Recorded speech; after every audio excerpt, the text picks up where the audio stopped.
Millions of years ago, Earth looked very different. All the continents were fused into one, teeming with life, both beautiful and terrifying. When you think of prehistoric times, you might picture a T-Rex rampaging through the jungle with its razor-sharp teeth. But even before the dinosaurs, there were other giant creatures ruling the Earth. Yeah, welcome to the Permian period. This epoch started 300 million years ago. Back then, our planet had one supercontinent, Pangea, surrounded by a world ocean called Panther Lassa. The Permian period began at the end of an ice age when temperatures were much cooler than today. Then during early Permian days, Earth warmed to a lush environment with a diversity of plants and a rapid evolution of insect and animal life. Only, as you probably know, everything is ever-changing on our blue marble. Over the next 50 million years, Earth kept growing hotter and drier. Eventually, the most deadly event in the history of our planet wiped out nearly everything that ever lived here. Scientists call this event the Great Dying. And it was the most catastrophic mass extinction event the Earth has ever seen, and the Earth has seen 5 of them. But before we get to all this doom and gloom, let me take you on an epic journey back in time. Here in the Permian period, some of the most incredible species that roamed our young planet are about to emerge. If you could time travel nearly 300 million years into the past, you'd land smack dab in the middle of the supercontinent. Pangea, Earth's smaller continents, would have just finished colliding with each other to form this enormous landmass. Taking up 1/3 of the planet's surface, there was likely less oxygen in the air than there is now, but it still might be able to breathe. Oh, and bring a jacket, because it would likely be chilly, with some areas averaging no more than a brisk 4 degrees Celsius. But don't worry, things will soon start heating up by the end of the early Permian. The Ice Age was on its way out, and Pangea was becoming a lush world. Plants and animals started to thrive. This was a volcanic world. Violent eruptions changed the climate, shaped the landscape, and paved the way for evolution. When giant swamp forests began drying out, plant life had to adapt, and so 290 million years ago, Earth saw the very first seed-bearing plants called gymnosperms. These plants carried seeds on their cones, and they spread across the supercontinent. Like wildfire, the ancient evergreen forest of the early Permian was hiding something familiar. Just like today, you could find cicadas and beetles piercing and sucking on the plants, and the cutest of them all, cockroaches. Only these weren't the cockroaches. Today, these prehistoric vermin were gigantic, the size of birds. But despite their size, cockroaches never ruled prehistoric land. And that's good news. Am I right?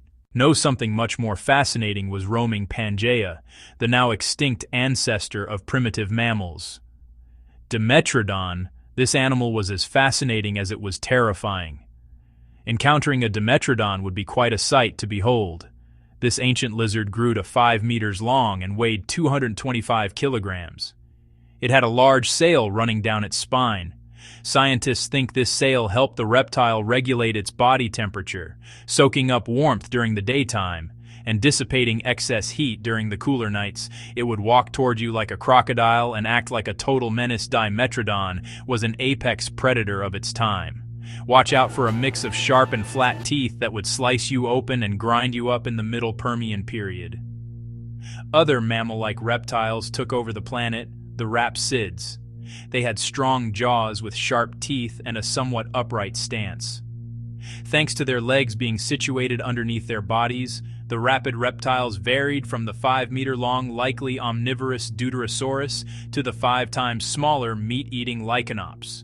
You could beat plenty more therapsids if you stuck around for another 20 million years. During the middle Permian period, Earth kept getting hotter. The average global temperature on Pangea grew to about 25 degrees Celsius, and volcanoes were spitting greenhouse gases out into the atmosphere. Due to the changing climate, sea levels were shifting. But marine life found ways to thrive. If you were to take a dip in the prehistoric superocean, you'd be swimming alongside ancient sharks and bony primitive fish. Many more complex marine species came and went as the environment kept changing. In the late Permian period, you could have a friendly encounter with another reptile, Lystrosaurus.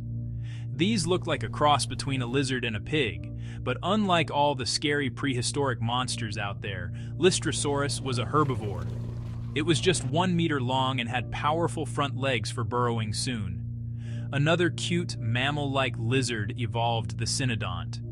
The cynodont looked like a giant rodent.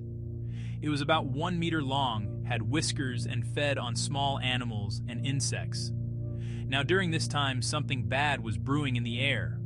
A large amount of volcanic activity was displacing oxygen from the atmosphere. Scientists think there was as little as 10% oxygen in the air. Compare that to 21. Today, you'd have a hard time breathing in that environment, and the temperature kept rising and rising with an average temperature of about 28 degrees Celsius. This lush, prehistoric world was turning into an oven. All good things must come to an end, and sadly this period came to a particularly brutal one about 252 million years ago. About 90% of all plant and animal life was wiped out. This tragic moment is called the Great Dying, and it was Earth's most devastating mass extinction event. Scientists still debate what caused this catastrophic extinction.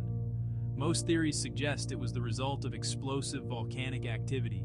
As huge volcanic eruptions swept the continent, massive amounts of ash were unleashed into the atmosphere.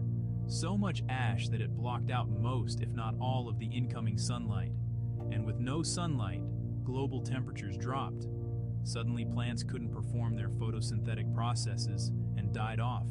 And without plants, the very basis of their food chain, animals, soon followed. Things got worse before they got better because of all the carbon dioxide emitted during the volcanic eruptions. Global temperatures rose again, and not just to where they were, but higher, much higher, and this caused the super ocean to lose most of its oxygen and unable to breathe. A majority of the Permian sea animals perished eventually. Over 95% of marine species and more than 70% of land animals became extinct. This mass extinction event could make you sad enough to want to bring back all the animals that have ever gone away, dinosaurs too, but that's a story for another What If.